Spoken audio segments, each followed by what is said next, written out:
માતા પિતા જ મારા ભગવાન છે. મારા માતા પિતાના ચરણોમાં જ માત્ર ચારો ધામ છે. જય શ્રી કૃષ્ણ. નમસ્કાર, પ્રણામ, સ્વાગત છે તમારું અમારી યુટ્યુબ ચેનલમાં. મિત્રો, આપણી આજની કહાની છે નાલાયક પુત્ર. પુત્ર અને પુત્રવધુએ તેમના વૃદ્ધ માતા પિતાને જાનથી મારી નાખવાની યોજના બનાવી. તો વૃદ્ધ માતા પિતાએ પણ કર્યું એવું અદ્ભુત પરાક્રમ કે જોનારની આંખો ખુલી રહી ગઈ. તો મિત્રો, આજની કહાની ખૂબ જ જ્ઞાનવર્ધક અને પ્રેરણાદાયક કહાની બનવાની છે. તો તમને વિનંતી છે કે આ કહાની અંત સુધી ધ્યાનથી સાંભળજો અને પસંદ આવે તો વિડીયોને લાઈક તેમજ તમારા અન્ય મિત્રો સાથે શેર કરજો. આવી જ કહાની સાંભળવા માંગતા હોય તો આ ચેનલને સબસ્ક્રાઇબ જરૂરથી કરી લેજો અને કોમેન્ટ બોક્સમાં સાચી શ્રદ્ધાથી હર હર મહાદેવ લખી દેજો, જેથી ભગવાન ભોલેનાથની કૃપા હંમેશા આપણા ઉપર બની રહે. તો ચાલો મિત્રો, શરૂ કરીએ આજની કહાની. કાનજી, તું તારા આ માતા પિતાને વૃદ્ધાશ્રમમાં મોકલી દે, અથવા તો હું મારા માતા પિતાના ઘરે ચાલી જઈશ. પૂનમ તેના સાસુ અને સસરાને કારણે તેના પતિ પર ગુસ્સે હતી. ત્યારે ભાવેશે કહ્યું, પૂનમ, તું તો જાણે છે કે હું એક ક્ષણ પણ તારાથી દૂર રહી શકતો નથી. જો તું તારા માતા પિતાના ઘરે જવાની વાત કરે તો મારું દિલ તૂટી જશે. પૂનમ, ફક્ત તું જ નહીં, હું પણ મારા માતા પિતાથી નારાજ છું. હું પણ એવું જ ઈચ્છું છું કે તેને એક ક્ષણમાં કોઈ વૃદ્ધાશ્રમમાં ફેંકી આવું, પણ મારે શું કરવું? આ બદમાશો આટલી સરળતાથી વૃદ્ધાશ્રમમાં જવાના નથી. મને ખબર નથી ભાવેશ, તારે શું કરવું? તારે જે કરવું હોય તે કર. મારે તેનાથી છુટકારો જોઈએ છે. ત્યારે ભાવેશ બોલ્યો, ઠીક છે પૂનમ, હવે તું ચૂપ થઈ જા. પિતાજી મને બોલાવી રહ્યા છે. પુત્ર ભાવેશ, ઓહ પુત્ર ભાવેશ. જ્યારે ભાવેશના પિતા મોહનજીએ બૂમ પાડી ત્યારે ભાવેશ ચોંકી ગયો અને બોલ્યો, આ લોકો તો તારી સાથે શાંતિથી વાત પણ કરવા દેતા નથી. તેથી જ તે હું તમને કહું છું કે તમને વૃદ્ધાશ્રમમાં મોકલવાની જલ્દીથી વ્યવસ્થા કરો અને જાઓ જલ્દી, તેમને મોડું થઈ રહ્યું છે. ત્યારે જ ભાવેશ ગુસ્સે થઈને તેના પિતાજીના રૂમમાં ગયો અને બોલ્યો, તમને લોકોને શું વાંધો છે? જ્યારે જુઓ ત્યારે ભાવેશ ચિલ્લાતા જ રહો છો. ત્યારે તમારા સિવાય પણ ઘણું કામ હોય છે. ત્યારે તેની માતા જાનકીજીએ કહ્યું કે તું શું કહે છે? પુત્ર, તેનું મને ભાન છે. તું તારા પિતા સાથે કેવી વાતો કરી રહ્યો છે? તો ભાવેશે કહ્યું, માતા, હું બીજું શું કરું? તમારે બંનેને આટલું જ કામ છે. ત્યારે તેની વાતને કાપી નાખતા મોહનજીએ કહ્યું, દીકરા, આજે તારે રજા છે તો તું અમારા બંને માટે આવું કર, મને ડોક્ટર પાસે ચેકઅપ કરાવવા લઈ જા. અને તારી માતાની આંખમાં તકલીફ છે તો તારી માતાની આંખ પણ ડોક્ટરને બતાવવી છે. આ સાંભળીને ભાવેશ વધુ ગુસ્સે થઈ ગયો અને બોલ્યો, તમે બંને મારા વિશે શું વિચારો છો? મને માત્ર એક દિવસની જ રજા મળી છે, એમાં તમે લોકો તમારા કામમાં વધારો કરવા લાગ્યા અને હવે તમે તમારું કામ જાતે કરવાનું રાખો. અને ડોક્ટર પાસે જવાના પૈસા કોણ મારા દાદા આવીને મને આપશે? તમે લોકો મને આટલા ખર્ચાઓ કરો છો. મારી પાસે આટલા પૈસા પણ નથી અને મારી પાસે એટલો સમય પણ નથી. દીકરા, તું આટલો બધો ગુસ્સે કેમ થઈ રહ્યો છે? અમે તને ભારે કામ કરવાનું નથી કહ્યું. અમારા પગમાં હજી તાકાત છે. અમે જાતે જઈ શકીએ છીએ અને અમને તમારા પૈસાની પણ જરૂર નથી. તું જા અને તારી રૂમમાં જઈને આરામ કર. ભાવેશના પિતા મોહનજી તેમની પત્ની જાનકીજીનો ખર્ચ બેંકના ખાતામાં જમા કરેલી થોડી પેન્શનની રકમથી પૂરો કરતા હતા. મોહનજીએ તેમની પત્નીને તૈયાર થવા કહ્યું. બંને તૈયાર થઈ ગયા અને ડોક્ટરને ઘરે જવા માટે નીકળ્યા. હજુ તો તેઓ ઘરથી બહાર નીકળ્યા જ હતા ત્યારે પૂનમ ભાવેશના રૂમમાં ગઈ અને ભાવેશને કહેવા લાગી, ભાવેશ, તારા માતા પિતા આપણને શાંતિથી જીવવા નહીં દે. હવે આપણે તેમનું ઝડપથી કંઈક કરવું જ પડશે. હા પૂનમ, હું જલ્દીથી તેને કંઈક વ્યવસ્થા કરાવી લઈશ. તું મારા માટે ગરમા ગરમ ચા બનાવી દે. ત્યાં સુધીમાં હું વિચારું છું તેમનું શું કરવું. પૂનમ ચા બનાવવા ચાલી ગઈ અને આ બાજુ ભાવેશ તેના દુષ્ટ મનોનો ઉપયોગ કરીને વિચારે છે કે તેના મા બાપથી છુટકારો મેળવવા માટે શું કરવું જોઈએ. તે લાંબા સમય સુધી વિચારતો રહે છે. આ દરમિયાન પૂનમ પણ એક કપ ચા લઈને આવી ગઈ. ત્યારે ભાવેશે કહ્યું, પૂનમ, મને કંઈ સૂઝતું નથી કે આનું શું કરવું. કૃપા કરીને મને આના માટે કંઈક આઈડિયા બતાવ કે મારે શું કરવું જોઈએ આના માટે. ત્યારે પૂનમ બોલી, મારો આઈડિયા તો એ છે કે આ બંનેને ઊંઘની ગોળીઓ આપીને મારી નાખવા જોઈએ. ના પૂનમ, અમે આવું કરી ન શકીએ, કારણ કે એવું કરવાથી અમારે આખી જિંદગી જેલમાં વિતાવવી પડશે અને આપણા શહેરના પીઆઈ મારા પિતાના મિત્ર છે. હું તેમને મારા રસ્તામાંથી કેવી રીતે હટાવી શકું તે વિચારવા મારી જાતને એકલા રહેવા દો. મને ફક્ત મારા મગજનો જ ઉપયોગ કરો. અને પૂનમે તેનો ચહેરો કકડાવતા કહ્યું કે બંને આવી વાતો કરતા હતા ત્યારે જ તે મોહનજી અને જાનકીજી ડોક્ટર પાસેથી દવા લઈને અને ચેકઅપ કરાવીને પાછા આવી ગયા. ડોક્ટરે તેમને બંનેને 4 દિવસ પછી ફરી ચેકઅપ માટે આવવા કહ્યું. બંને લોકો એકબીજા સાથે વાતો કરી રહ્યા હતા અને ભાવેશ છુપી રીતે તેમની વાતચીત સાંભળી રહ્યો હતો અને કોઈ યુક્તિ શોધવા માટે તેનું મગજ ઘુમાવી રહ્યો હતો. તેમની બંનેની વાતચીત સાંભળીને તેને એક વિચાર આવ્યો અને તે ચૂપચાપ ત્યાંથી નીકળીને તેના રૂમમાં ગયો ને તેની પત્નીને પકડીને તે અહીં તહીં ભટકવા લાગ્યો અને બોલ્યો, પૂનમ, આપણે જેની રાહ જોઈ રહ્યા હતા તે મળી ગયું છે. આ વૃદ્ધોને આપણા રસ્તામાંથી હટાવવાનો ઉપાય મને મળી ગયો છે. ત્યારે પૂનમ બોલી, અરે જી, તમે શું વાત કરો છો? રસ્તો મળી ગયો હોય તો? હા પૂનમ, હા, મને એક આઈડિયા મળી ગયો છે. આ વૃદ્ધ માતા પિતાથી કેવી રીતે છુટકારો મેળવી શકાય. આ સાંભળીને પૂનમની આંખો ચમકી ગઈ અને તે બોલી, તું શું વાત કરે છે? શું વિચાર છે? મને પણ કહો. ભાવેશે પૂનમના કાનમાં કંઈક કહ્યું. આ સાંભળીને પૂનમ ખૂબ જ ખુશ થઈ ગઈ.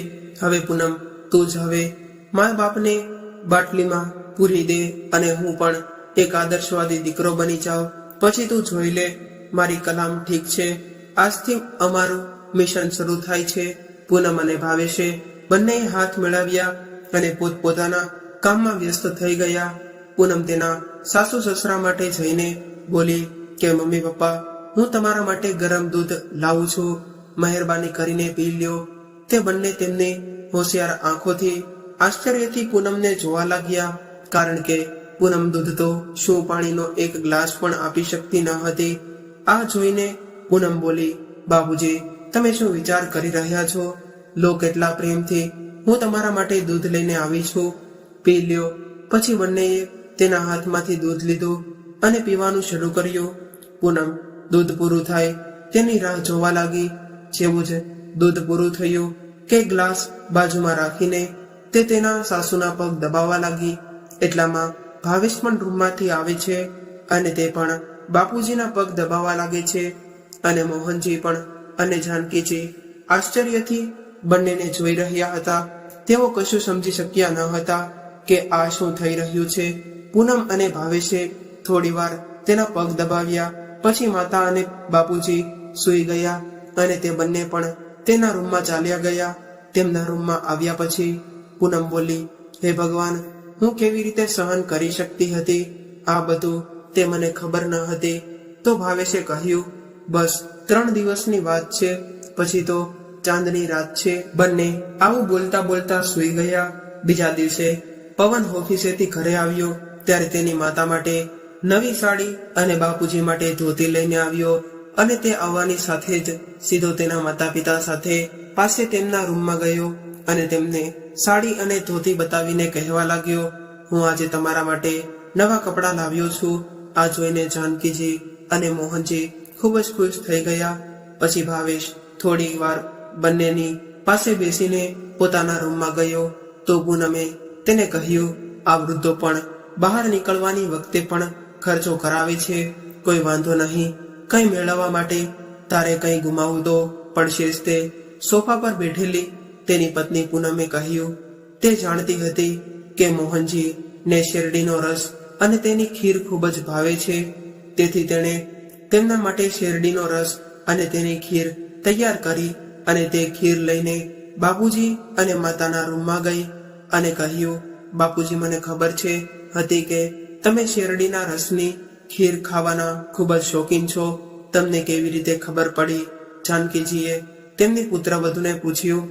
ત્યારે પૂનમે કહ્યું, માતા પિતા તેમના બાળકોના મનની દરેક વાત બોલ્યા વગર સમજે છે અને તેમની બધી જ ઈચ્છાઓ પૂરી કરે છે. આ રીતે તેમના બાળકો પણ તેમના માતા પિતાના વિચારો વાંચી શકે છે. અને હમણાં જ તે સમજાયું છે કે મેં બાપુજી માટે ખીર તૈયાર કરી છે. પુત્ર વધુના મોઢેથી આ સાંભળ્યા પછી મોહનજી ખૂબ જ ખુશ હતા અને તેમણે મનમાં ભગવાનનો આભાર માન્યો અને ભગવાન તમામ બાળકોને આવી બુદ્ધિ આપે. ભાવેશ મોહનજી અને જાનકીજીનો એકમાત્ર પુત્ર હતો. મોહનજી એક ખાનગી કંપનીમાં નોકરી કરતા હતા અને તેમની સાથે તેઓ તેમના ઘરનો ખર્ચ ઉઠાવતા હતા. અને જાનકીજી પણ ખૂબ જ બુદ્ધિશાળી સ્ત્રી હતી. તેમનું ઘર ખૂબ જ નાનું હતું. તેમણે તેમના પતિની કમાણીનો એક એક પૈસો ઉમેરીને જમીન પણ ખરીદી હતી, જેના પર તેમણે તેમના સપનાનું ઘર બનાવ્યું હતું. જ્યારે ભાવેશ ખૂબ જ નાનો હતો અને મોહનજીની કમાણી વધારે ન હતી, પણ તેમણે ભાવેશના ભણતરમાં કોઈ કમી ન હતી રાખી. તેમણે સારી શાળામાં ભણાવ્યો અને સારી કોલેજમાં ભણાવ્યો અને પછી તેને વીજળી વિભાગમાં નોકરી મળી ગઈ. પછી તેણે તેના માટે છોકરી શોધવાનું શરૂ કર્યું. તેમના સંબંધીઓએ પૂનમ વિશે સૂચવ્યું. પછી પૂનમ અને ભાવેશ તેના માતા પિતા બંને તેને પસંદ કરતા હતા, પરંતુ તેઓ જાણતા ન હતા કે પૂનમ તો નિર્દોષ દેખાતો ચહેરો આટલો બધો ક્રૂર હશે. તે દરેક વાતમાં તેના સાસુ અને સસરાને ટોણા મારતી રહેતી હતી અને એ એક અલ્પ સ્વભાવની છોકરી હતી. આ જોઈને મોહનજી તો પૂનમ પર ખૂબ જ ગુસ્સે થતા, પણ તેમની પત્ની પોતાના પતિનો ગુસ્સો હંમેશા શાંત કરતા રહેતા. અને ભાવેશ પણ પહેલા તેના માતા પિતાની ખૂબ જ સેવા કરતો હતો અને તેમની તમામ વાત સાંભળતો હતો. પરંતુ લગ્ન કર્યા પછી તે પૂનમથી પ્રભાવિત થઈ ગયો હતો અને પૂનમે ભાવેશને તેની મીઠી મીઠી વાતોથી પોતાની તરફ ખેંચી લીધો હતો અને તેને પોતાની જાળમાં ફસાવી દીધો હતો. ભાવેશ હંમેશા પૂનમના વખાણ કરતો રહેતો અને પૂનમની વાતથી પ્રભાવિત થઈને ભાવેશ હંમેશા તેમના માતા પિતાને મારતો રહેતો અને ઠપકો આપતો રહેતો. અને ભાવેશ તેના કોઈ પણ કામમાં લાંચ લેનાર વ્યક્તિ હતો. તે વીજળી વિભાગમાં હોવાનો લાભ લેવાનું ચૂકતો ન હતો. જ્યારે તે કોઈના ઘરે આવતો અને આધુનિક સાધનો જોતો, ત્યારે તે કોઈને કોઈ બહાનું કાઢીને તે લોકોને તેની પોસ્ટ પરનો પ્રતિબંધ બતાવીને હેરાન કરતો અને ત્યાં પહોંચાડીને દંડ વસૂલ કર્યા વિના જ તોડબાજી કરીને રિશ્વત લેતો હતો. અને તેના પિતા હંમેશા તેને એ કહેતા કે દીકરા, આ લાંચ લેવી તે કામ સારું નથી કરી રહ્યો તું. દીકરા, લાંચ લેવી એ પાપ છે. પરંતુ પવન તેના પિતાની વાતનો અવરોધ કરતો અને હવે તો તેની માથે મારપીટ કરવા લાગ્યો હતો અને કહેતો હતો કે મારી ખુશી જોઈને તમે ઈર્ષા શું કામ કરી રહ્યા છો અને મને નથી ઈચ્છતા કે હું મારી પત્ની સાથે સારી જિંદગી જીવી શકું, ખુશ રહી શકું. અને તમે મને લાંચ વિશે વારંવાર સમજાવતા રહો છો. એ કહો ને, તમારી સમસ્યા શું છે? હું કંઈ પણ કરી શકું છું. ભાવેશના આ કઠોર સાંભળીને મોહનજી ગુસ્સે થઈ જાય છે અને તેને ગાલ પર એક જોરદાર થપ્પડ મારે છે. ભાવેશ તેના માતા પિતાથી આ બાબતને લઈને ખૂબ જ નારાજ થઈ ગયો અને તેના ઉપર મોહનજી આગમાં બળતણ ઉમેરે છે. અને જાનકીજીએ શું કર્યું હશે, પરંતુ તેમ છતાં માતા પિતા હોવાને કારણે તે પોતાની જાતને એમ કહેતા રોકી નથી શકતો કે તેના પુત્રના દુષ્કર્મોને જોઈને તે તેને કોઈને કહેતી હતી. ભાવેશ અને પૂનમની આ એક મોટી ભૂલ હતી, જેને કારણે તેઓ નારાજ થઈ ગયા અને તેમના બાળકોને કહ્યું. ભાવેશ, જે તેના માતા પિતાને ઘરની બહાર કાઢવા ઈચ્છતો હતો, તે હવે તેની માતા અને પિતાની ડોક્ટરની આગામી મુલાકાતથી રાહ જોવા લાગ્યો, કારણ કે ડોક્ટરે તેમને 4 દિવસ પછી ફરીથી આવવાનું કહ્યું હતું. 3 દિવસ પસાર થતા જ ભાવેશ એક દાવ રમવા માટે માતા બાપુજીના રૂમમાં ગયો અને કહ્યું, બાપુજી, તે દિવસ દરમિયાન ઓફિસના કામને કારણે હું ટેન્શનમાં હતો. પિતાજી ટેન્શનમાં ને તમને ન કહેવાનું કહ્યું હતું. મને માફ કરી દો. કોઈ વાંધો નહીં દીકરા, આવું થતા કરે છે. આમ કહીને મોહનજીએ તેને માફ કરી દીધો. ત્યારે ભાવેશે પૂછ્યું, બાપુજી, તમારે મને માતાને ક્યારે ડોક્ટર પાસે પાછા જવાનું છે? દીકરા, ગઈકાલે મને ડોક્ટરે બોલાવ્યો છે. જાનકીજીએ તેના પુત્રને જવાબ આપ્યો. ભાવેશે માતાના પગ પર હાથ મૂક્યો અને તેમને અને બાપુજીને કહ્યું, કાલે હું પોતે તમને ડોક્ટર પાસે લઈ જઈશ. એવું કહીને ભાવેશ તેના રૂમમાં ગયો. બીજા દિવસે જ્યારે માતા પિતાને જ્યારે ડોક્ટર પાસે જવાનો સમય થયો ત્યારે ભાવેશ બોલ્યો, પિતાજી, પહેલા મારે તમને મંદિરે લઈ જવા છે. મારો મિત્ર મને કહેતો હતો કે નજીકમાં એક સારું મંદિર બનેલું છે. પહેલા આપણે ત્યાં જઈશું અને પછી પાછા આવીશું. ત્યારે તમને ડોક્ટરને બતાવીશું, અથવા તો પહેલા ડોક્ટરને બતાવીશું અને પછી મંદિરે જઈશું અને દર્શન કરીશું. આ વાત સાંભળીને માતા બાપુજી બહુ ખુશ થઈ ગયા. બસ ઈશ્વરની દયાથી દીકરા અને વહુને હોશ આવી ગયો. આગળ દિવસમાં બાપુજીને કોઈ શંકા ન થાય તે માટે બધા કારમાં બેઠા અને ચાલ્યા ગયા. ભાવેશ પહેલા તેને ડોક્ટર પાસે લઈ ગયો અને દવા આપી. દવા આપ્યા પછી તેને કાર હાઈવે તરફ ફેરવી. હવે તેણે ઘણા દૂર ચાલ્યા ગયા હતા. આખી યોજનામાં પતિને સાથ આપતી પૂનમે મોડું થવાનો ડોળ કરીને કહ્યું, ક્યારે પહોંચીશું આપણે મંદિરે? જાનકીજી અને મોહનજી પણ ભાવેશને વારંવાર પૂછી રહ્યા હતા. ત્યારે ભાવેશ બોલ્યો, પિતાજી, એવું લાગે છે અમે ભૂલથી હાઈવે પર આવી ગયા છીએ.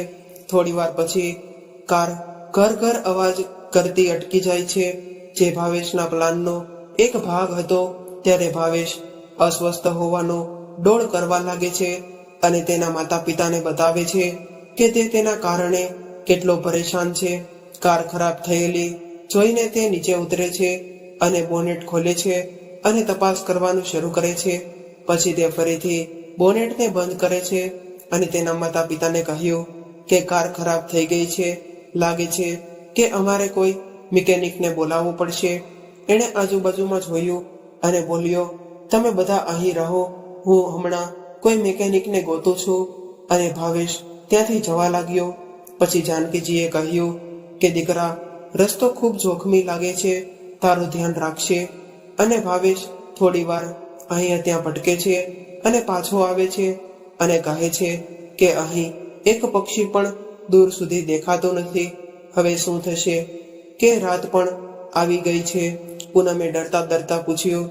ત્યારે ભાવેશે કહ્યું, પૂનમ, તું ચાલ મારી સાથે, તો અમે મિકેનિક પાસે જઈ શકીએ છીએ.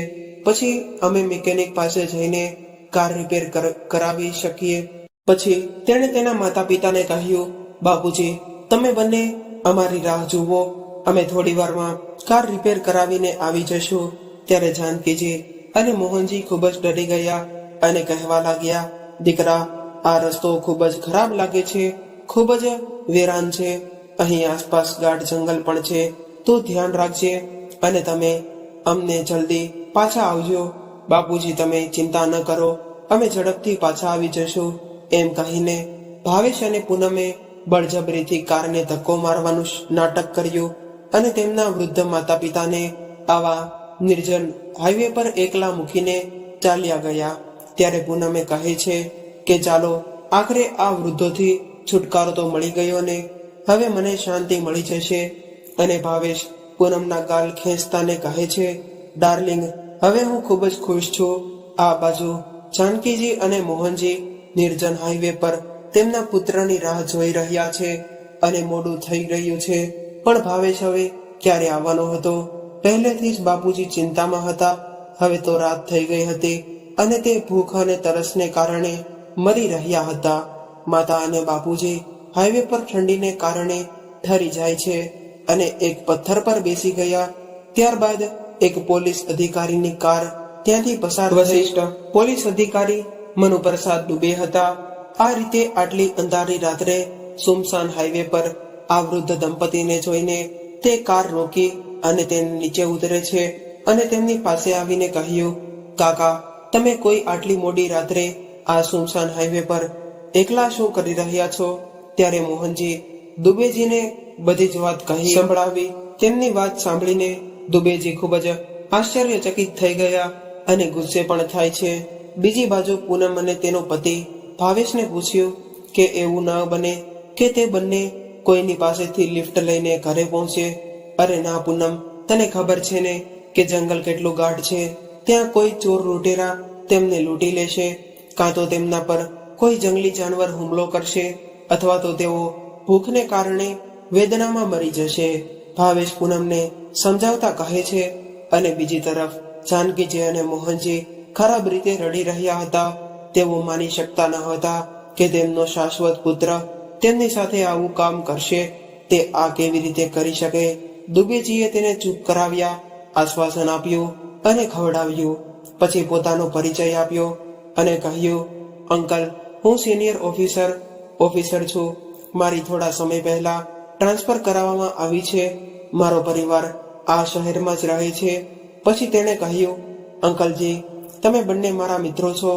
ક્વાર્ટરમાં આરામથી રહો અને તમારે બંનેએ ચિંતા કરવાની કોઈ જરૂર નથી. આવા બાળક સાથે રહેવા કરતા આવા બાળક સાથે ન રહેવું સારું હોય છે. આવા નાલાયક પુત્ર અને પુત્રવધુ પર કોઈ ભરોસો નથી. જાનકીજી સતત રડતી હતી, પણ મોહનજી તેના પર કાબુ કરીને પોતે પોતાની પત્ની માટે અને તેના આંસુ લૂછીને દુબેજીને કહ્યું, અમે અમારા એકમાત્ર પુત્ર માટે શું નથી કર્યું? ક્યારે કંઈ ખોટું ન થવા દીધું. થોડી ઠંડીમાં જ્યારે તેને શરદી થાય ત્યારે તેની માતા આખી રાત જાગતી રહેતી અને તેની દરેક ઈચ્છા પૂરી કરતી. અને મને ખબર નથી કે અમારા ઉછેરમાં શું ખોટ રહી ગઈ કે તે અમારી સાથે આવું વર્તન કરતો હતો. પછી મોહનજીએ કહ્યું, હું પણ એક શિક્ષિત નાગરિક છું. હું પણ આમ ચૂપ બેસી રહેવાનો નથી. આવા બાળકોને પાઠ ભણાવવો જરૂરી છે, નહીંતર આપણા સમાજના નૈતિક પતનને કોઈ રોકી નથી શકે એમ. દુબેજી પણ એવું જ ઈચ્છતા હતા. ભાવેશ અને પૂનમને ચોક્કસ સજા થવી જોઈએ. તેણે મોહનજી અને જાનકીજીને કહ્યું, અંકલ, તેમને સજા કરવા માટે હું તેમને કોઈ પણ સજા આપી શકું છું અને તેમને જેલમાં પણ મોકલી શકું છું, પરંતુ તે બંને તમારા માટે ગુનેગાર છે. તેથી મને તેમને કહો, તમે લોકોને તેને શું જોઈએ છે? દુબેજીના આ શબ્દો સાંભળીને જાનકીજી અને મોહનજી બંને કહે છે, જે દીકરાએ ઘરમાંથી અમને આ રીતે કાઢી મૂક્યા છે અને અમને નિસહાય છોડી દીધા છે, તે ઘર મારું અને મારા પતિનું છે. અમે સખત મહેનત કરીને બનાવ્યું છે. આ ઘર પર તેમનો કોઈ અધિકાર નથી અને તમે બીજું તમારે જે કરવું હોય તે કરવા માટે અમારી સંપૂર્ણ સંમતિ છે. તમે તેમને અમારી રીતે પાઠ શીખવો. દુબેજીએ જાનકીજી પાસેથી ભાવેશ વિશેની તમામ માહિતી લઈ લીધી અને તેને પાઠ ભણાવવા માટે એક સારી યોજના બનાવવા લાગ્યો. અને દુબેજી એ જે નોકરાણી દુબેજીને ત્યાં કામ કરતી હતી તેણે મોહનજી અને જાનકીજીની સંભાળ રાખવાનું કહીને તે ત્યાંથી પોતાની ફરજ પર જવા માટે રવાના થઈ ગયા. થોડા દિવસોમાં તેનો એ ભાવેશ વિરુદ્ધ નોટિસ તૈયાર કરી અને તેને પોસ્ટ દ્વારા ભાવેશના ઘરે મોકલે છે. આ દરમિયાન જ્યારે પાડોશમાં લોકો ભાવેશને તેના માતા પિતા વિશે પૂછ્યું કે તે દેખાતા નથી, ક્યાં ગયા છે, ત્યારે ભાવેશે તેને બહાનું બનાવીને તેને કહ્યું કે તે એ લોકો ચારધામ યાત્રા માટે ગયા છે, તેથી તેઓ દેખાતા નથી. આજે રવિવાર હતો. ભાવેશ તેની પત્ની પૂનમ સાથે પાર્ટી કરી રહ્યો હતો. બંને મિત્રો સાથે મોટેથી સંગીત વગાડીને નાચવામાં અને ગાવામાં વ્યસ્ત હતા. ટેબલ પર સારી વાનગીઓ સજાવવામાં આવી હતી. બંને ખૂબ જ ખુશ હતા, પરંતુ નોટિસ મળતા જ તેમની ખુશીમાં ગ્રહણ આવી ગયું અને નોટિસ વાંચતા જ તે બંને નારાજ થઈ ગયા. નોટિસમાં લખ્યું હતું કે આ ઘર સરકારી મિલકત પર બનેલું છે અને તેને ખાલી કરવા માટે કુલ 10 દિવસનો સમય આપવામાં આવ્યો છે. ભાવેશને આ નોટિસ મળતા જ તે સરકારી ઓફિસમાં ચક્કર કાપવા લાગ્યો અને વકીલોને મળવા લાગ્યો, પણ કંઈ થયું નથી. કારણ કે ભગવાન પણ આવા લોકોને સાથ નથી આપતા. અને પછી ઘર પણ ખાલી થવામાં 3 દિવસ બાકી હતા ત્યારે દુબેજી પોતે ભાવેશના ઘરે ગયા અને ફરી એકવાર 3 દિવસમાં ઘર ખાલી કરવાનું કહ્યું. આખરે ભાવેશ અને પૂનમને 3 દિવસમાં ઘર ખાલી કરીને ભાડાના મકાનમાં રહેવા જવું પડ્યું. બીજી તરફ પૂનમ અને ભાવેશ ઘર છોડતા જ તે દુઃખી હતા. ભાડાના મકાનમાં આવતા જ તે પૂનમ અને ભાવેશ વચ્ચે ઝઘડો શરૂ થઈ છે અને પૂનમ તેના પતિને કહેવા લાગી કે મને આ સડેલા ઘરમાં રહેવું પોસાય તેમ નથી. તમારે રહેવું હોય તો રહેજો, મને મારી માતાના ઘરે છોડી દો. આ ગરમીમાં હું એસી વિના રહી નથી શકતી. પૂનમ તો કૃપા કરીને થોડા દિવસ ધીરજ રાખ. હું કોઈ સારા વકીલ સાથે વાત કરીશ કે ભાઈ અમને સરકાર તરફથી નોટિસ મળી છે, આપણે સરકાર સામે ઊભા રહેવું પડશે. આ માટે અમારે એક સારા વકીલની જરૂર પડશે. ભાવેશ તેની પત્નીને સમજાવે છે ત્યારે પૂનમ કહે છે કે તમે વકીલ રાખો કે તેમનું પૈસાનું રોકાણ કરો, તેમાં હવે કશો ફેર પડે એમ નથી. તેમ કહીને પૂનમે તેને ધમકાવ્યો અને તેની વાત સાંભળીને ભાવેશ પણ ચૂપ રહ્યો. હવે ભાવેશ ચિંતિત હતો અને કોઈ વ્યવસ્થા કરવાનો પ્રયાસ કરી રહ્યો હતો. ત્યારે જ અચાનક બીજી સમસ્યા તેના માથા ઉપર આવી ગઈ. ભાવેશ તેની ઓફિસમાં બેસી તેનું કામ કરી રહ્યો હતો ત્યારે જ વીજળી વિભાગના એક વરિષ્ઠ અધિકારી પાસેથી લાંચ લેવાના કારણે તેને અને તેના 2 સાથીદારોને સસ્પેન્શન પત્ર મળ્યો અને જેમાં તેઓને આખા વર્ષ માટે સસ્પેન્ડ કરવામાં આવ્યા અને ₹5 લાખનો દંડ ફટકારવામાં આવ્યો. સંયુક્ત વર્ષ વીજળી વિભાગના વરિષ્ઠ અધિકારી દુબેજીના નજીકના સંબંધી હતા અને પછી ભાવેશને લાંચ લેવા અને જનતા માટે મુશ્કેલી ઊભી કરવા માટે 2-3 વાર ચેતવણી આપવામાં આવી હતી. હવે ભાવેશને સસ્પેન્શન લેટર મળ્યો ત્યારે જાણે કે તેને ચક્કર આવવા લાગ્યા. તેની આંખો સામે તેને અંધકાર દેખાવા લાગ્યો અને તેને લાગ્યું કે તે બેહોશ થઈ ગયો છે. કોઈ પણ રીતે હું પડી જઈશ, કોઈ પણ રીતે હું મારી જાતને પકડી લઈશ. અને તેને ડિપાર્ટમેન્ટના ઘણા અધિકારીઓને સસ્પેન્શન લેટર રોકવા માટે વિનંતી કરી, પરંતુ અહીં પણ તેને કોઈ પણ મદદ ન મળી. ભાવેશ તેના પગલા સાથે તેના ઘરે આવ્યો અને તે આવતાની સાથે જ પલંગ પર પડ્યો. શું થયું? તમે તેનું શું દુઃખ અનુભવો છો? પૂનમ, મને વીજળી વિભાગમાંથી 1 વર્ષ માટે સસ્પેન્શન લેટર આપવામાં આવ્યો છે. શું તો આપણે હવે કરીશું? તેથી જ તે બાપુજી તને લાંચ લેવાની મનાઈ કરી રહ્યા હતા. પૂનમ મોઢું ચડાવીને બોલી, તું પૂનમ આ શું બોલે છે? તારા ખર્ચને કારણે હું આજ સુધી લાંચ લેતો હતો. તું જ મને લાંચ લેવા માટે ઉશ્કેરતી હતી. મને તું જ પડોશમાં જતી હતી અને તમામ માહિતી એકત્રિત કરીને મને આપતી હતી. કોનું ઘર આવું છે? કોના ઘરમાં 2 ફ્રીજ છે? કોના ઘરમાં માઇક્રોવેવ છે? ક્યાં દરોડો પાડવો અને ક્યાં નહીં? હવે મને તારા પર દોષારોપણ કરો છો અને આજે તમને બાપુજી યાદ આવે છે. એ તમે જ હતા જેમણે મને અને બાપુજીને કહ્યું હતું કે આમ કરો. હવે તમે શું વાત કરો છો? બંને વચ્ચેની લડાઈ વધતા જ તે બંને કૂતરા બિલાડાની જેમ લડવા લાગ્યા. પૈસા કેવી રીતે બચાવવા તે ખબર ન હતી, તેથી હવે ધીમે ધીમે બધા પૈસા ખલાસ થતા લાગ્યા અને આવી સ્થિતિમાં મકાન માલિકે ઘરનું ભાડું વધારવાની વાત કરી. જ્યારે ભાવેશે કહ્યું કે તે એટલું ભાડું નહીં ચૂકવી શકે ત્યારે મકાન માલિકે તેમને સ્પષ્ટપણે મકાન ખાલી કરવાનું કહેવામાં આવ્યું, કારણ કે આ ઘરના લોકો વધુ ભાડું ચૂકવવા તૈયાર હતા. હવે ભાવેશ અને પૂનમ તેમના સામાન સાથે સીધા ફૂટપાથ ઉપર આવી ગયા હતા, કારણ કે ભાવેશ તેમના હોદ્દાનો દુરુપયોગ કરી રહ્યો હતો અને તેમના વિસ્તારના લોકોને પણ પરેશાન કરી રહ્યો હતો. પાડોશીઓ પાસેથી પણ લાંચ લેતા હતા. આજે પાડોશમાં તેની છબી સારી ન હતી, આથી કોઈ પાડોશી તેને મદદ કરવા તૈયાર પણ ન હતા. ભાવેશ અને પૂનમ પોતપોતાનો સામાન લઈને રસ્તા ઉપર બેઠા હતા. ભાવેશ તેમના મિત્ર પાસેથી મદદ માંગી રહ્યો હતો. કોઈ પણ મદદ કરવા માટે તૈયાર ન હતું. એક તરફ બંને ભૂખથી પીડાઈ રહ્યા હતા અને બીજી તરફ આકરી ગરમી તેમના જીવ લઈ રહી હતી. આથી ભાવેશ અને પૂનમ રડવા લાગ્યા અને અમે કેવી રીતે આકાશમાંથી સીધા આવ્યા અને જમીન પર પડ્યા. ભાવેશે રડતા રડતા કહ્યું, આજે અમારી હાલત માટે અમે પોતે જ જવાબદાર છીએ. આમાં સૌથી મોટી ભૂલ મારી છે. જેમ અમે અમારા વૃદ્ધ માતા પિતાને છોડી દીધા હતા, આજે નિયતિએ અમને ત્યાં ઊભા કર્યા છે. પૂનમ પણ રડે છે અને કહે છે, ભાવેશ, અમને અમારા કર્મોની સજા મળી રહી છે. પછી તેણીએ માથું આકાશ તરફ કર્યું અને કહ્યું કે મને મારવામાં આવ્યો, કારણ કે મેં મારા ભગવાન સમાન સસરાને આટલો ત્રાસ આપ્યો અને આ ઉંમરે મેં તેમને ભટકવા માટે છોડી દીધા. આના પર ભાવેશે કહ્યું, તું તો તેમના દીકરાની વહુ હતી, પણ હું તો તેમનો એકમાત્ર પુત્ર હતો, જેને તેઓએ ખૂબ જ પ્રેમ કરીને ઉછેર્યો હતો, પણ હું એમનો પણ કમનસીબ વ્યક્તિ નીકળ્યો.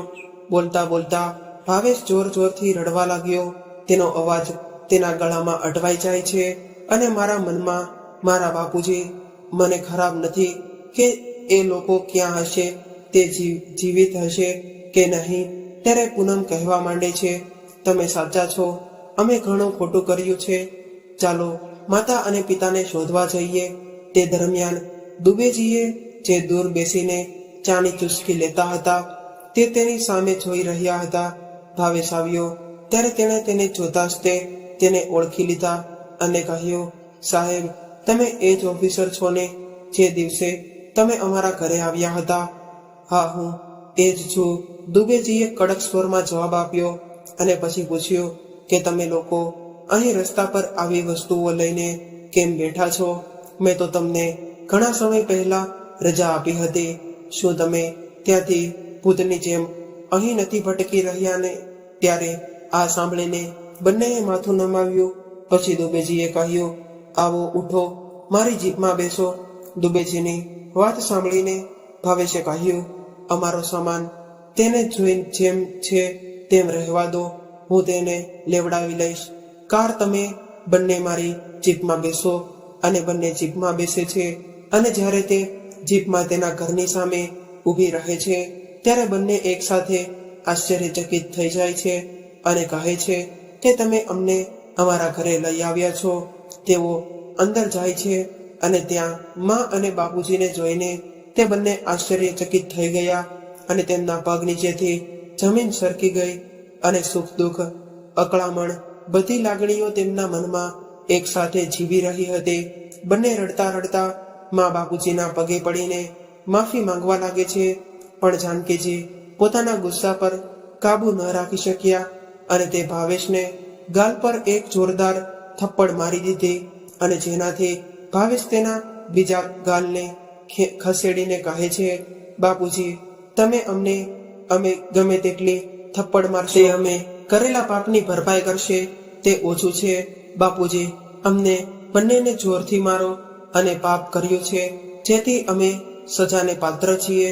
મોહનજી અને જાનકીજીને આંખોમાં પણ આંસુ આવે છે અને પછી તેઓ મોહનજી અને જાનકીજીને કહે છે કે બાપુજી, ભગવાને અમને અમારા કર્મોનું ફળ આપ્યું છે. અમે તમારી સાથે જ તે જે કર્યું હતું નિયતિએ અમારી સાથે કર્યું છે. હવે અમને સમજાયું કે અમારા માતા પિતા ઘર બનાવવા માટે આખી જિંદગી મહેનત કરી, અમે આટલા ટૂંકા સમયમાં દેશદ્રોહી બની ગયા છીએ. આ સમયે જો તમે અમને માફ નહીં કરો તો ભગવાન પણ અમને માફ નહીં કરી શકે. દુબેજીએ મોહનજી અને જાનકીજીને કહ્યું કે તેઓ બંનેને માફ કરી દો. મોહનજી અને જાનકીજીએ તેમને માફ કરી દીધા. પછી તેઓ તેમના પાપોની સજા ભોગવવા માટે ઘર છોડવા માટે દરવાજો સુધી પહોંચ્યા, પરંતુ માતા અને પિતાનો અવાજ તેમને રોકવા માટે મજબૂર કર્યો અને માતા પિતા તેમના બાળકો માટે આખી જિંદગી સખત મહેનત કરી હોય અને વૃદ્ધાવસ્થામાં તેમને સાથ આપવાને બદલે જો તેમના બાળકો તેમને આ રીતે છોડી દીધા હોય તો કલ્પના કરો કે તેમના પિતાના શબ્દો તેમના હૃદય પર શું કરશે. આ સાંભળીને ભાવેશ જોર જોરથી રડવા લાગ્યો અને માતા પિતા અને બાળકોની મુલાકાત જોઈને દુબેજીની આંખોમાં આંસુ આવી ગયા અને તેઓ માર્ગ પર જવા લાગ્યા. હવે ભાવેશ અને પૂનમ સંપૂર્ણ રીતે સુધરી ગયા હતા અને તેઓ સ્વચ્છ હતા. તેઓ આજે મોહનજી અને જાનકીજીનું સંપૂર્ણ ધ્યાન રાખતા હતા અને તેમની સેવા કરે છે. તેઓ એક આદર્શ પુત્ર અને પુત્રવધુ બની ગયા હતા. પછી 2 મહિના પછી બીજી ખુશીનો ઘરમાં પ્રવેશ થયો. પૂનમની સન્ની કોખ જે અત્યાર સુધી ભરાઈ ન હતી તે મા બાપુજીના આશીર્વાદથી ભરાઈ ગઈ. ઘરમાં ખુશીની લહેર છવાઈ ગઈ. ઘરના દરેક વ્યક્તિ ખૂબ જ ખુશ થયા. પછી 6 મહિના પછી ઘરમાં એક નાનું બાળક જન્મ્યું, જેની ચિંગારી એ આખું ઘર ગુંજવ્યું હતું.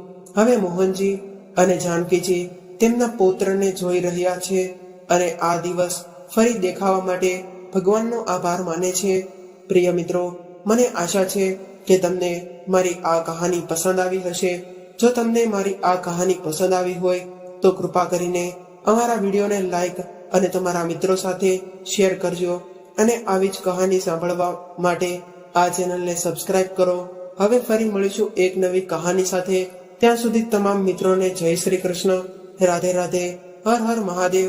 આ કહાનીને પૂરેપૂરી સાંભળવા માટે તમારો ખૂબ ખૂબ આભાર. Thank you.